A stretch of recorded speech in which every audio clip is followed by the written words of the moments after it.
మహాభారతాన్ని జాగ్రత్తగా పరిశీలనం చేస్తే ఒక విషయం ద్యోతకమవుతుంది.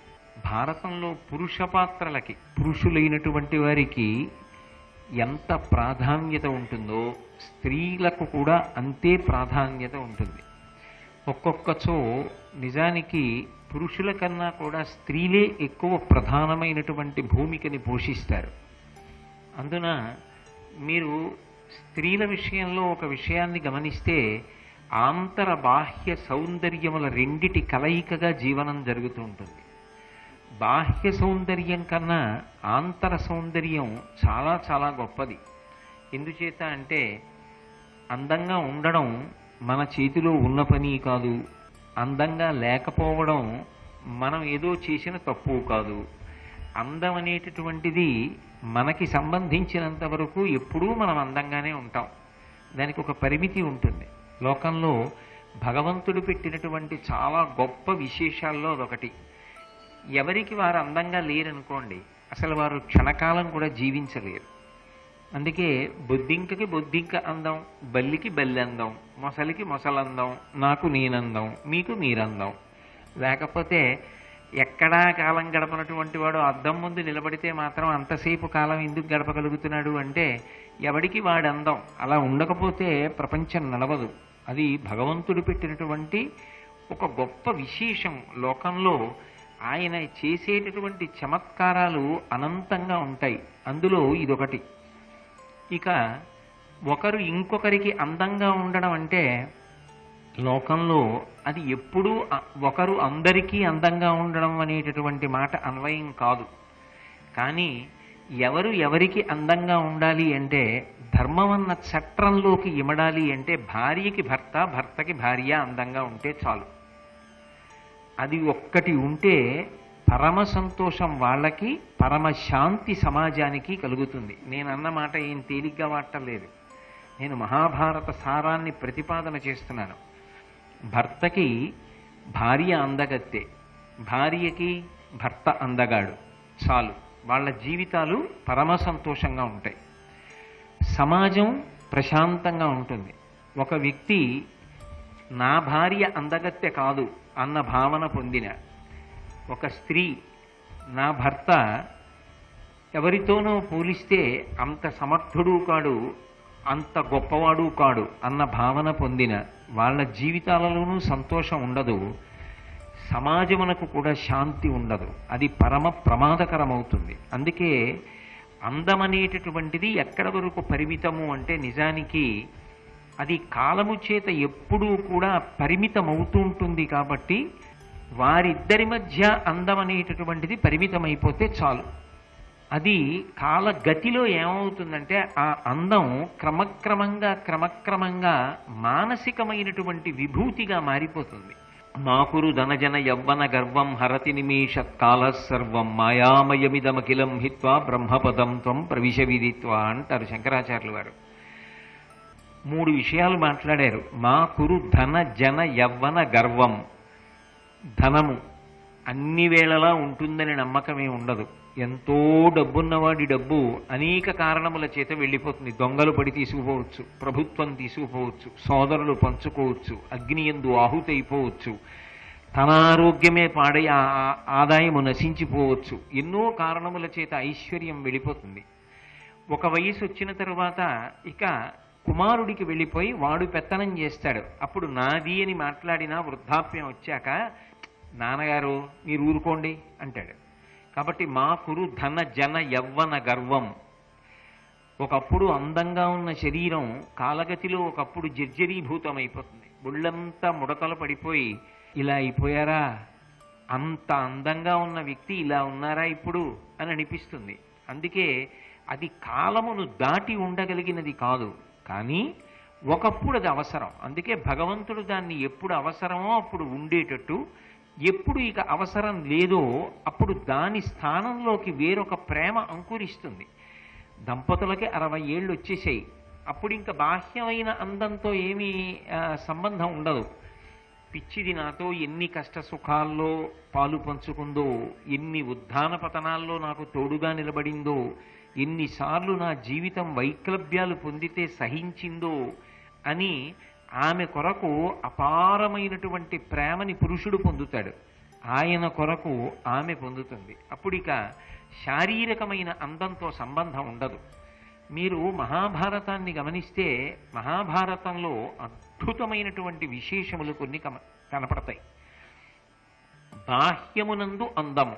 ఒక్కొక్క పిల్లవాణ్ణి చూసినా, ఒక్కొక్క పిల్లని చూసినా, తల్లిదండ్రులు, సమాజము, బంధువులు అందరూ కూడా అబ్బా ఏమి అందం అని శ్లాఘించగలిగినటువంటి బాహ్యమైనటువంటి అందం. అవయవముల యొక్క కూర్పు అంతా సొబగుగా ఉండడం, అది అన్ని వేళలా ఉపకారం చేస్తుంది అని చెప్పడానికి వీలుండదు. ఎందుచేత అంటే బాహ్యంలో ఉన్న అందం తాను జీవితంలో మోసపోవడానికి కారణం కావచ్చు, తాను 10 మందిని మోసం చెయ్యడానికి కారణం కావచ్చు. బాహ్యంలో ఉన్న అందం కన్నా గొప్పది ఏది అంటే ఆంతరమునందున్న అందం.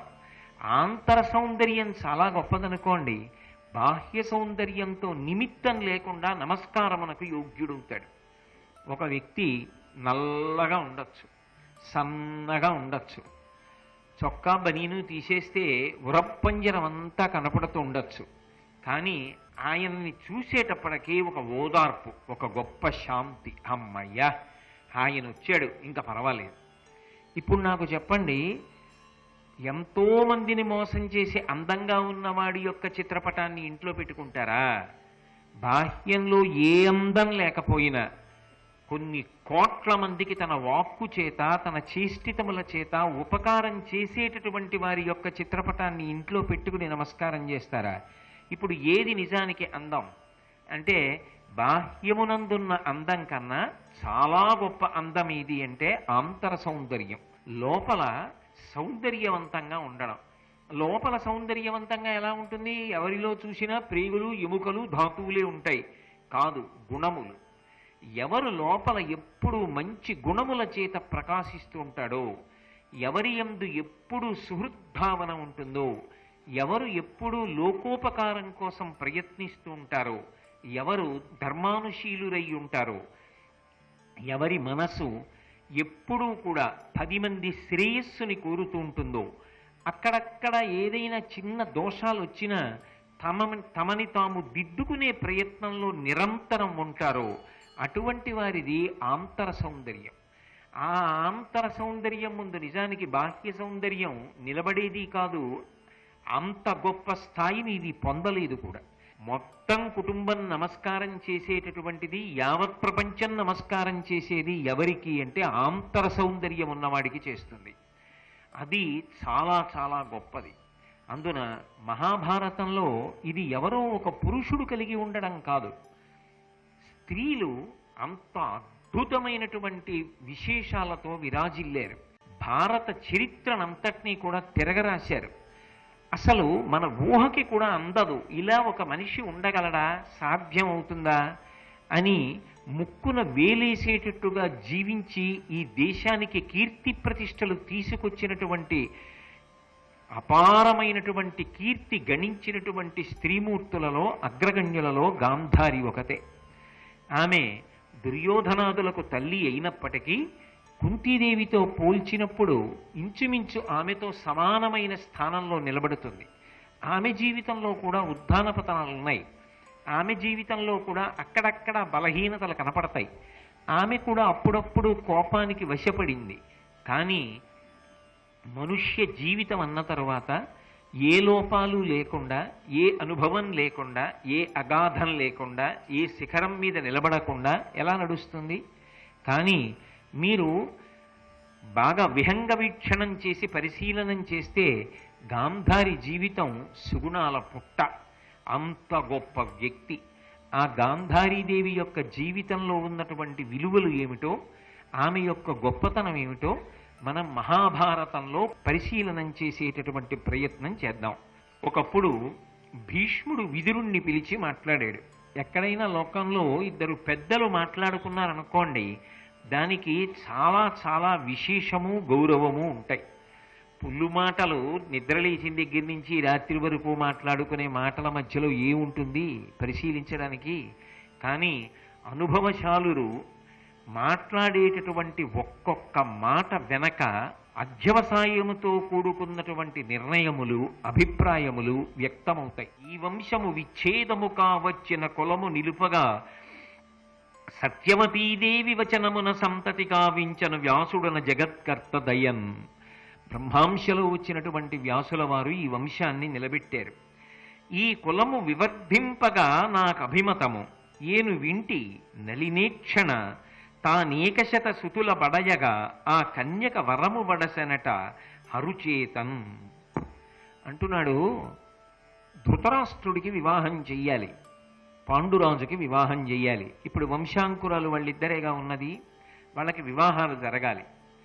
వాళ్ళ వలన ఈ వంశం నిలబడాలి. సింహాసనానికి ఉత్తరాధికారులు లేని స్థితి కలగకూడదు. ఇద్దరే కొడుకులు ఉండబట్టి కదూ చిత్రాంగదుడు ముందు చచ్చిపోయాడు, విచిత్ర వీర్యుడు సంతానం పొందకుండా చచ్చిపోయాడు, సమస్యలు వచ్చాయి. అందుకని ఎక్కువ మంది సంతానం ఉంటే ఈ సమస్య ఉండదని నేను అనుకుంటున్నాను. మనిషి ఏమనుకుంటాడంటే అప్పటికి ఏ సమస్య వచ్చిందో ఆ సమస్యకు పరిష్కారం ఏదుందో అది తర్వాత కూడా ఉంటే బాగుండనుకుంటారు. కానీ అలా మనం అనుకున్నది తర్వాత ఎందుకు పనికొస్తుందో మాత్రం మనం ఊహించలేం. ఇక్కడే భీష్ముడంతటి వాడు కూడా తడబడ్డాడని చెప్పవలసి ఉంటుంది. అంటే తానొకటి తలచిన దైవం ఒకటి తలచు. అందుకని ఆయన అన్నాడు, గాంధార రాజ్యాన్ని పరిపాలిస్తున్నట్ట. గాంధార రాజు అనబడేటటువంటి ఆయన పేరు సుబలుడు. ఆ సుబలునికి ఒక కుమారుడు ఉన్నాడు, ఆయన పేరు శకుని. ఆయనకి 11 మంది కుమార్తెలు ఉన్నారు. 11 మంది కుమార్తెలలో పెద్ద పిల్ల పేరు గాంధార రాజ కుమార్తె కాబట్టి గాంధారి అని పిలుస్తారు. ఆమె చిన్నతనంలో పుట్టినింట్లో అపారమైనటువంటి భగవద్భక్తితో శివ పూజ చేసింది. ఎంత గొప్పగా శివ పూజ చేసింది అంటే శివుడు ఆమెకు సాక్షాత్కరించాడు. కుంతీదేవి మంత్రాన్ని పరిశీలించాలని సూర్యుడి దగ్గర మంత్రం చెప్పింది. ఈవిడ శివుడు వచ్చి ఎదురుగుండా నిలబడి నీకేం కావాలని అడిగాడు. ఆమె అనుకుంది, ఏ ఆడపిల్లనైనా పురుషుడు దేనికి స్వీకరిస్తాడు భార్యగా? సంతానము కలగాలి, వంశం నిలబడాలని కదా కోరుకుంటాడు. నేను ఏదో ఒక రాజవంశాన్ని మెట్టుతాను, అవతల ఇంటికి కోడలుగా వెడతాను. కాబట్టి నాకు పుష్కళమైన సంతానం ఉండాలి. కాబట్టి నాకు 101 మంది పిల్లలు కావాలి అని పరమశివుణ్ణి అనుగ్రహించమని వేడుకుంది. ఆయన తథాస్తు అన్నాడు.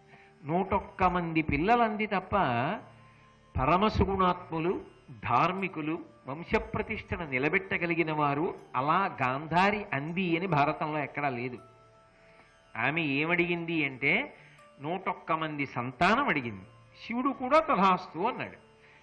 ఇలాంటి సంతానం అలాంటి సంతానం అని ఆవిడేం అడగలేదుగా, అడిగింది సంతానాన్ని అడిగింది, తథాస్తు అన్నాడు. మీరు దీంట్లో గమనిస్తే ఒక అద్భుతమైనటువంటి కొన్ని విషయాలు కనపడతాయి. అంటే ఈ దేశంలో ఒక అలవాటు ఉంది.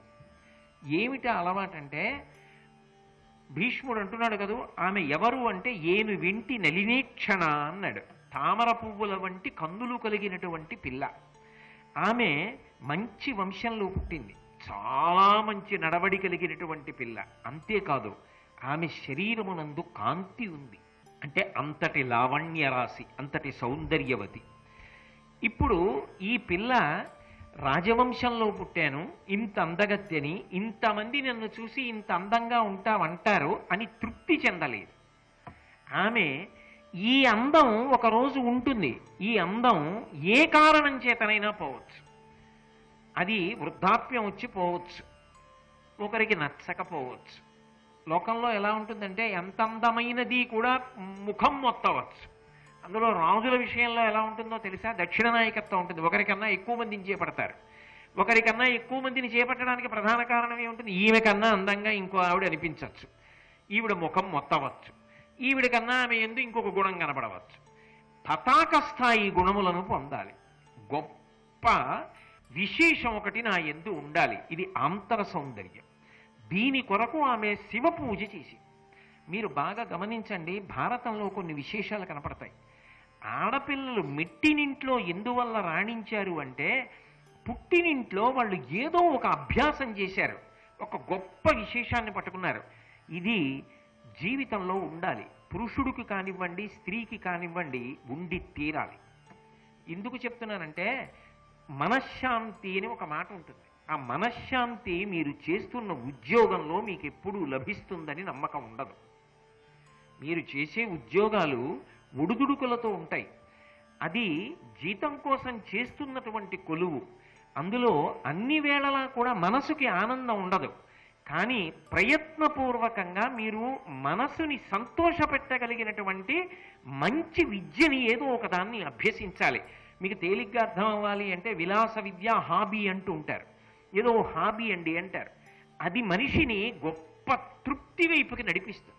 అంతటి మహానుభావుడు, అంత శాస్త్రవేత్త, అలుపెరగకుండా దేశానికి ఉపకారం చేసినటువంటి వ్యక్తి, ఆఖరికి దేశ సేవలో తన పెళ్లి తాను మరిచిపోయిన వారు, రాష్ట్రపతి పదవిని అలంకరించిన వారు, విశ్రాంతి లేకుండా విద్యార్థులకి ప్రసంగాలు చేస్తూనే ఉన్న వ్యక్తి, ఆఖరికి తన పక్కన కారులో కూర్చున్న వ్యక్తితో మాట్లాడినప్పటికీ కూడా ఆణిముత్యాల్లాంటి మాటలు మాట్లాడగలిగినటువంటి వ్యక్తి. ఆయన వ్రాసిన పుస్తకాలు చదువుతుంటే అబ్బా ఏమి మాణిక్యం పుట్టిందిరా ఈ దేశంలో అనిపిస్తుంది. అటువంటి అబ్దుల్ కలాం గారు కర్ణాటక సంగీతం వీణ వాయించుకుంటూ రాష్ట్రపతి భవన్లో సంతోషం పొందేవారు. ఆయనకి ఖాళీ దొరికితే ఆయన కర్ణాటక సంగీతం వీణ మీద వాయించి తనకి తాను తృప్తి పొందేవారు. ఆయన గొప్ప విద్వాంసుడు, వైణికుడు, వీణ చాలా బాగా వాయించగలరు. నా దగ్గర ఇప్పటికీ మా ఇంట్లో కలాం గారు వీణ వాయిస్తున్న చిత్రం ఉంటుంది. నేను తదేకంగా చూస్తుంటా, ఎందుకంటే నాకు చాలా చాలా ఇష్టమైన వ్యక్తుల్లో ఆయన ఒకరు. ఆయన వీణ వాయిస్తారు. అలాగే నువ్వు ఏం చేస్తున్నావు కాదు, దానికి పక్కన ఏదో ఒకటి ఉండాలి. ఒక వ్యక్తి చూడండి, భాగవతం బాగా చదువుకుంటాడు, ప్రవచనాలు చెయ్యక్కర్లేదు, వీధుల్లోకి వెళ్ళి చేస్తే మంచిదే, అది తక్కువని నేను అంటలేదు. కానీ నీ భార్యతో, నీ బిడ్డలతో సాయంకాలం అయ్యేటప్పటికీ పోతన గారి పద్యం గురించి ఒకటి మాట్లాడగలగాలి. కాదు ఒక అందమైన బొమ్మ గీయగలగాలి. కాదు ప్రకృతిని పరిశీలించగలగాలి. కాదు ఒక పాట పాడగలగాలి. మనిషి ప్రయత్నపూర్వకంగా అభ్యాసం చెయ్యాలి. ఏదో ఒక విద్య అభ్యాసం చెయ్యాలి. ఏది రాదండి, ఒక్క ఉద్యోగం తప్ప ఇంకొకటి నాకు తెలియదు అని అనకు. ఏది లేకపోతే కనీసం గ్రంథ పఠనం సంతోషం కావాలి. మంచి పుస్తకాలు, ఏదో ఒక్క విషయం మీద, కనీసం ఏదో ఒక విషయం మీద మంచి పుస్తకాలు తీ, ఆ పుస్తకాలు చదువు. లేదు చక్కగా ఒక ఆటలో ప్రావీణ్యం సంపాదించు, నువ్వు ఆడు. ఆ ఆటలో ఉన్న మెళకువల మీద నువ్వు ఒక గొప్ప అధికారాన్ని పొందు. నువ్వు ఆ స్థాయికి వెళ్ళకపోవచ్చు, కానీ నీకు ఆ ఆట గురించి బాగా తెలిసి ఉండాలి. ఏదో ఒకటి ఉండాలి. అప్పుడు ఏమవుతుందంటే మనసు చీకాకు పొందినప్పుడు ఇది నీకు ఉపకరిస్తుంది. వెంటనే నీకు ఏది ఇష్టమో దాంట్లోకి ప్రవేశిస్తావు. ప్రవేశించి సంతోషాన్ని పొందుతావు. మనసు అంగీకరించేటటువంటి విషయం ఉంటుంది లోపల, వెతికి పట్టుకోవాలి. అది పట్టుకోవడం ఎంత వయసు వచ్చినా చేత కాలేదనుకోండి, అక్కడ దెబ్బతిన్నాడు. కుంతీదేవి దేంట్లో ప్రవీణురాలైంది? ఇంటికొచ్చిన అతిథికి అన్నం వడ్డించడంలో ఆమె అంత గొప్ప స్థాయిని పొందింది. దుర్వాసో మహర్షి అనుగ్రహించి వరం ఇచ్చాడు.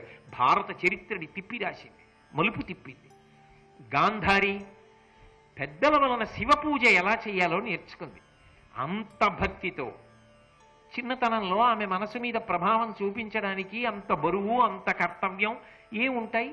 చక్కగా మనసు పెట్టి అంత శ్రద్ధతో, అంత భక్తితో శివార్చన చేసింది. ఎక్కడ మనసు నిలబడిందో అది తపస్సు. భగవానుడు ప్రత్యక్షమై ఏం కావాలని అడిగాడు. నాకు 101 మంది సంతానం కావాలంది. గాంధారి కూడా అందరిలాగే కాలక్షేపం చేయడానికి ఏదో సమయాన్ని గడిపేసి ఆటలాడుకుని పాటలు పాడుకుని ధృతరాష్ట్రుడికి ఇల్లాలై ఉద్దాన పతనాల్లో చిక్కుబడి అసూయాద్వేషాల్లో రాగద్వేషాల్లో జీవితాన్ని గడిపేసి శరీరం పడిపోయి ఉంటే ఇవాళ ఆవిడ గురించి చెప్పుకోవడానికి ఏముంటుంది? వ్యాసుడు కృష్ణుడు ఎందుకు పొగుడుతారు? కాదు, ఏదో సాధన చేసింది. ఆ సాధన ఎక్కడ మొదలైందంటే పుట్టినింట మొదలైంది. అది మెట్టినింటికి వరమైంది. అంటే ఒక మగవాడు అభ్యసిస్తే తన ఇంటికే వరం అవుతుంది. ఒక ఆడపిల్ల అభ్యసిస్తే 2 కుటుంబాలకి వరం అవుతుంది. ఇప్పుడు చెప్పండి ఎవరెక్కువ? ఆడపిల్లే ఎక్కువ. అందుకే ఆమె నళినేక్షణ, తామర పువ్వుల వంటి కన్నులున్నది, కాంతివంతమైన శరీరము కలిగినది. అలా భీష్ముడు పెద్దవాడు కాబట్టి పరిశీలించచ్చు, తన వంశానికి కోడలుగా తీసుకొస్తున్నాడు కాబట్టి. అంత అందగత్తె. ఆంతరమునందు గొప్ప శివపూజ దురంధరురాలు. అది పరమేశ్వర అనుగ్రహం. 101 మంది సంతానాన్ని పొందుతుంది. ఇటువంటి పిల్లని నేను ఈ ఇంటికి తీసుకొచ్చి ధృతరాష్ట్రుడికిచ్చి వివాహం చేస్తే ఎవరితో మాట్లాడుతున్నాడు ఈ మాటలు? విదురుడితో మాట్లాడుతున్నాడు. ఎందుకని? ఇంటి విషయం. ఇలా చెప్పగానే అలా పట్టుకోవాలి. నేను ఇప్పుడు చెప్పినంత వివరం భీష్ముడు చెప్పడం. అడిగితే విదురుడు తప్పకుండా చాలా బాగుంది, ఒక్క మాట చాలు, అంగీకారం, 10 మాటలు అక్కర్లేదు అన్నాడు. తర్వాత భీష్ముడు గాంధారరాజుకి కబురు చేశాడు. గాంధారరాజు భీష్మాచార్యుల వారి నుంచి వచ్చినటువంటి ప్రతిపాదన విని వెంటనే అంగీకరించాడు. అయితే మీకు వెంటనే ఒక అనుమానం వస్తుందని నాకు తెలుసు. భీష్ముడు కబురు పంపింది ఎవరి కోసమని కబురు పంపాడు? గాంధారిని ఎవరికిచ్చి వివాహం చేస్తానని? ధృతరాష్ట్రుడికిచ్చి వివాహం చేస్తానని. ధృతరాష్ట్రుడికిచ్చి వివాహం చేస్తాను అన్నప్పుడు మీరు ఎక్కడో ఉన్న గాంధార రాజ్యాన్ని పరిపాలన చేస్తున్నటువంటి గాంధారరాజు గారికి ఇక్కడ ధృతరాష్ట్రుడికి అసలు కళ్ళు లేవని, పుట్టుకతో అంధుడని తెలుసా? ఇంత అందమైన పిల్లని, 101 మంది సంతానాన్ని పొందగలిగిన పిల్లని, అసలు ఇన్ని గుణములు కలిగినటువంటి పిల్లని పట్టుకెళ్ళి కేవలంగా కళ్ళు లేనటువంటి ఒక వ్యక్తికి ఇచ్చి పెళ్లి చేస్తున్నానని తండ్రికి తెలుసా? అలా తెలిస్తే తండ్రి పెళ్లి చేస్తాడా? మరి ఈ విషయం భీష్ముడు చెప్పాడా? చెబితేనే జరిగిందా? లేకపోతే ఆమె జీవితంలో తర్వాత సర్దుకుందా? అంటే ఆయన ఏం దాపరికం పెట్టలేదు. ఆయన జాత్యంధుడు ధృతరాష్ట్రుడు అన్న విషయం గాంధార మహారాజుకి పూర్తిగా తెలుసు. తెలిసే ఈ ప్రతిపాదన రాగానే గాంధారరాజు అంగీకరించాడు. ఆయన అంగీకరించిన ఆయన కుమార్తె కదు గాంధారి. ఆమె రూపలావణ్యములు కలిగినది, గొప్ప గుణములు కలిగినది. ఇటువంటి పిల్లని తీసుకెళ్ళి జాత్యంధుడైనటువంటి వాడికి ఇచ్చి వివాహం చేసేస్తున్నాడే ఈ గాంధారరాజు అని బంధువులందరూ చాలా బాధపడ్డారు. ఈ మాట్లాడుకుంటున్నటువంటి మాటలు ఆ పిల్ల చెవిన పడ్డాయి. ఏ పిల్ల? గాంధారి చెవిన పడ్డాయి. ఆమె ఆలోచించింది, ఓ, మా నాన్నగారు నిర్ణయం చేశారు నన్ను ధృతరాష్ట్ర మహారాజుకి ఇచ్చి పెళ్లి చెయ్యాలని. నా బంధువులందరేమంటున్నారు? మా నాన్నగారి నిర్ణయం తప్పు, మా నాన్నగారు అలా పిల్లని ఎందుకు ఇస్తున్నారు అని అనుకుని బహుశా గుణముల చేత మంచివాడు అనుకుని ఇస్తున్నాడులా ఉంది. గుణములుంటే కన్నులు ఉండక్కర్లేదనుకున్నాడులా ఉంది. అది వాళ్ళు అంటున్న మంచి మాట. తండ్రిని ఎత్తి పొడుస్తున్నారా? తెలియదు. కానీ ఆమె ఏమని ఆలోచించిందో తెలుసా? నన్ను పెంచినవాడు, నన్ను పెద్ద చేసినవాడు, నా చేత ఇంత శివపూజ చేయించినవాడు, నన్ను ఇంత వృద్ధిలోకి తీసుకొచ్చినవాడు ఏది ఆలోచించకుండా అంధుడైన వాడికి ఇచ్చి పెళ్లి చేస్తాడు? ఏదో ఉంది మా నాన్నగారి ఆలోచన. నా క్షేమాన్ని, నా భద్రతని చూసే ఆయనకిచ్చి వివాహం చేస్తున్నాడు. ఇప్పుడు నా బంధువులకు వచ్చింది ఆలోచన ఏమని? ఆయనకి కళ్ళు లేవని. కళ్ళు లేకపోతే ఏమిటి? ఆయన ఏమీ చూడలేడని కదా. ఆయన ఏది చూడలేడు? ప్రకృతిని చూడలేడు, ఆ ఆనందాన్ని పొందలేడు. ఆయన భార్యగా నాకు కూడా కళ్ళు లేకపోతే అప్పుడు వీళ్ళు ఈ మాట అనేవారు కాదు కదా. ఈశ్వరుడిచ్చిన కళ్ళు తీసేయను, కానీ ఆ కళ్ళని ఉపయోగించాలి. ఇప్పుడు ఆమె ఒక్కతే కాదు, అక్క మార్గంలో మిగిలిన 10 మంది చెల్లెళ్ళు కూడా ప్రయాణం చేశారు. ఎటు రాజులకి దక్షిణ నాయకత్వం ఉంటుందిగా. పాండురాజు గారిలా ముందు కుంతిని చేసుకుని తర్వాత మాద్రిని చేసుకోలేదు ధృతరాష్ట్రుడు. ఏకంగా ఒక్కసారే గాంధారరాజు తనకున్న 11 మంది కుమార్తెల్ని ఒక అల్లుడికే ఇచ్చి పెళ్లి చేసేశాడు. 10 చోట్లకి వెళ్ళక్కర్లేదు కూడా. ఒక్కసారి ఓ కూతురింటికి వెడితే 11 మందిని చూసి వచ్చేయచ్చు. సత్యవ్రత, సత్యసేన, సుధేష్ణ, సంహిత, తేజశ్రవ, సుశ్రవ, నికృతి, శుభ, శుంభవ, దశార్ణ అని 10 మంది కుమార్తెలు. ఈ 10 మంది కాకుండా పెద్దది గాంధారి. ఈ 11 మందిని ఒక శుభముహూర్తంలో ధృతరాష్ట్ర మహారాజు వివాహం చేసుకున్నాడు. ఈ 11 మందిని తీసుకుని ఈ గాంధారి యొక్క సోదరుడైన శకుని హస్తినాపురానికి చేరుకుని బావగారింటికి తాను కూడా బయలుదేరి వెళ్ళాడు. ఇక వెళ్ళిన దాదిగా అక్కడ ఉన్నాడు. ఆ తర్వాత దుష్టచతుష్టయంలో ఒకడయ్యాడు. అయితే చమత్కారం ఎలా ఉంటుందో చూశారా? ఈమె గాంధారరాజు కుమార్తె, శకుని గాంధారరాజు కొడుకు. 2 కాయలు ఒక చెట్టులో పుట్టినవే. కానీ చమత్కారం ఏమిటంటే గాంధారికున్న గుణములలో మంచి గుణాలు శకునికి ఎన్నున్నాయా? ఇందులో ఒక్క మంచి గుణం శకుని యందు ప్రకాశించిందా? ప్రకాశించి ఉంటే దుష్టచతుష్టయంలో ఒకడు అయ్యుండేవాడా? అయ్యుండేవాడు కాదు. అందుకే ఇది ఒక రహస్యాన్ని చెప్తుంది.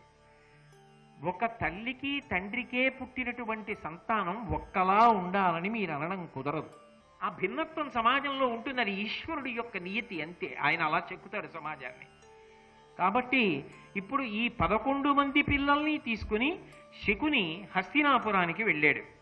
వెళ్ళిన తరువాత సంతోషంగా కాలం గడిచిపోతోంది. గడిచిపోయిన తర్వాత ఈ ధృతరాష్ట్ర మహారాజు కేవలంగా ఈ 11 మందిని కాదు, కులమును రూపము శీలము గల కన్యల తెచ్చి తెచ్చి గంగేయుండి అలగుడు ధృతరాష్ట్రుడు కులతిలకుండు పరిగ్రహించే దేవీశతమున్. భీష్మాచార్యుల వారు అనేక కుటుంబాల్లో ఉన్నటువంటి మంచి మంచి పిల్లలందరినీ తెచ్చి తెచ్చి అంటే బాగా పరిశీలించి వాళ్ళతో మాట్లాడి ఒక్కొక్క పిల్లని తీసుకొచ్చి ధృతరాష్ట్రుడికి ఇచ్చి పెళ్లి చేస్తుంటే ఇంకొక 100 పిల్లల్ని పెళ్లి చేసుకున్నాడు. అంటే ఇప్పటికి 111 మంది భార్యలు. ఇది కాక ఒక అంతని పెళ్లి చేసుకున్నాడు, 112 మంది భార్యలు. అప్పటికి ధృతరాష్ట్ర మహారాజు తనంత తాను తెచ్చుకున్న భార్య ఎవరూ లేరు. కానీ భీష్ముడు తెచ్చిపెట్టిన భార్యలు వీళ్ళందరూ. ఎందుకు తీసుకొచ్చాడు ఇంతమంది భార్యల్ని అంటే ఎదర సంతానం లేక ఇబ్బంది పడ్డాం, ఇకపైన ఈ వంశంలో అటువంటి ఇబ్బంది రాకూడదు అని కోరుకున్నాడు. పుట్టారు చాలామంది, ఉపయోగపడ్డారా? వాళ్ళు 100 కాదు, కోట్ల మందిని తీసుకుపోవడానికి కారణమయ్యారు. తాను ఒకటి ఊహించిన దైవం ఒకటి ఊహిస్తుంది. శ్రీ ఉమామహేశ్వర పరబ్రహ్మార్పణమస్తు. స్వస్తి.